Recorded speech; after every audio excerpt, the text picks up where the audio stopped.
kali ini aku bakal ngejelasin Great Hofstede yang berhasil mengidentifikasi 5 model karakteristik. Dan di sini juga aku mau menyangkut pautkan 5 model ini di dalam keluarga aku ya, kayak contoh-contohnya gitu. Oke, yang pertama itu ada power distance. Power distance merupakan tingkat kepercayaan atau penerimaan dari suatu power yang tidak seimbang, di mana perbedaan kekuatan ini tergantung dari tingkat sosial, tingkat pendidikan, dan jabatan. Power distance dibedakan menjadi dua, yaitu high power distance dan low power distance. High power distance terdapat perbedaan kekuasaan yang jelas di antara masyarakatnya. Contohnya kalau di dalam keluarga aku ya sebagai anak, itu tuh harus apa-apa tuh minta pendapat kepada orang tua, kayak mau beli sesuatu misalnya.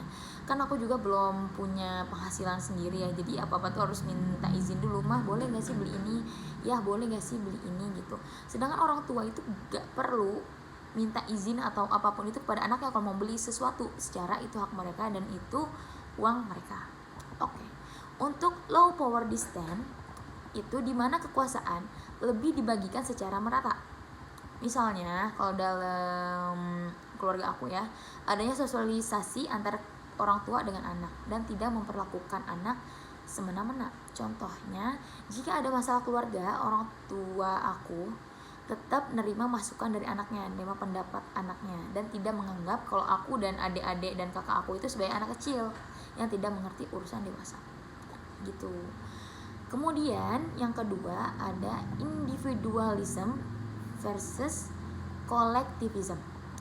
Individualisme sering diartikan sebagai suatu kultur nasional di mana seorang lebih suka bertindak sebagai individu atau perseorangan daripada berkelompok.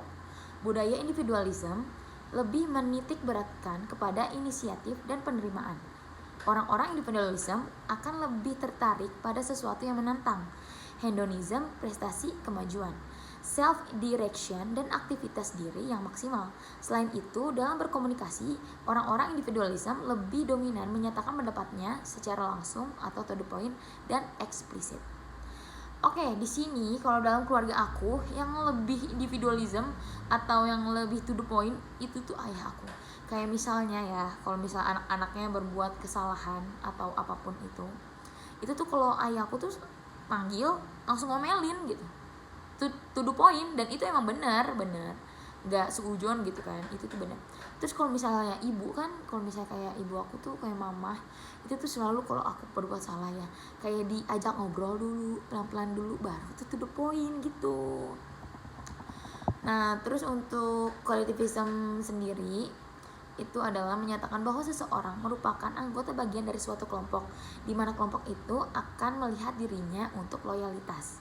Orang-orang yang berada pada budaya ini tidak akan bertindak atau berperilaku di luar kebiasaan kelompoknya. Orang-orang kolektivisme memandang aktivitas kelompok tertentu yang dominan, harmoni, dan lebih mengutamakan kerjasama di antara kelompok daripada fungsi dan tanggung jawab individu. Yang ketiga ada masculine and feminine. Kebudayaan maskulin dimiliki oleh bangsa-bangsa yang tinggal di daerah beriklim panas, tropis, dan dekat dengan garis khatulistiwa.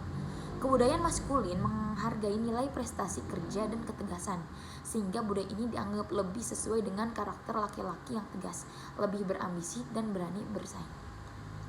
Kebudayaan feminin lebih banyak dimiliki oleh bangsa-bangsa yang tinggal di daerah beriklim dingin dan sedang atau jauh dari garis khatulistiwa.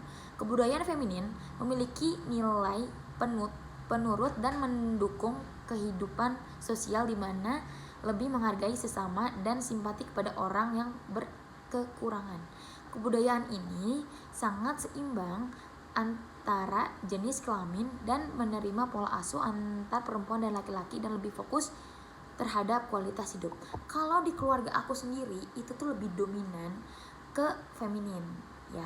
Secara kan kalau misalnya ayah aku tuh kan cuman kerja ya nanti tuh kalau di rumah teh udah biasa aja gitu kan, tidur-tiduran nonton TV. Sedangkan mama itu tuh udah kerja, abis itu masakin anak-anaknya, abis itu ngurus anak dan segala macam itu.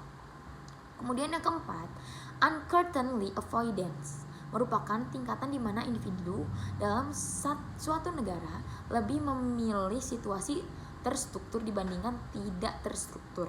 Pada negara-negara yang mempunyai uncertainty avoidance yang besar, cenderung menjunjung tinggi konformitas dan keamanan, menghindari resiko dan mengandalkan peraturan formal dan juga ritual. Contohnya kalau di keluarga aku ya, kayak aku atau adik-adik dan kakak aku kalau misalnya mau main atau mau nginep, ini sih lebih ke mau nginep ya. Kalau mau main sih dibolehin aja asal jangan pulang malam. Kalau mau nginep itu tuh harus ada aturan dulu. Kalau misalnya kayak yang nggak perlu tuh nggak usah, karena menurut orang tua aku nanti teh ini nyusahin keluarga teman kamu nantinya. Ngapain kamu juga punya keluarga di sini, masa harus nginep-nginep gitu. Kemudian yang terakhir, orientasi jangka panjang dan jangka pendek. Orientasi jangka panjang dan orientasi jangka pendek merefleksikan seberapa luas masyarakat bergantung pada kemampuan menganalisis persoalan. Masyarakat yang berorientasi jangka panjang memandang dan mengatasi persoalannya secara keseluruhan dan dengan cara yang fleksibel. Individu dalam kultur orientasi jangka panjang melihat bahwa ke masa depan dan menghargai ketekunan dan tradisi. Sedangkan masyarakat yang berorientasi jangka pendek cenderung untuk mencari jalan pintas dan memandang persoalannya secara parsial. Kalau dalam keluarga aku itu, kita itu menggunakan orientasi jangka panjang karena dari ayah dan mama aku sendiri kan mikirin masa depan anak ya. Kayak kita tuh ikut asuransi ini itu seperti CAR dan prudensial. Jadi dalam asuransi itu orang tua aku ya kalau misalnya udah meninggal, jadi jaminan sekolah pendidikan adik-adik dan aku dan kakak aku itu udah terjamin sampai perkuliahan. Itu buktinya dari orientasi jangka panjang dalam keluarga aku sendiri. Oke, terima kasih.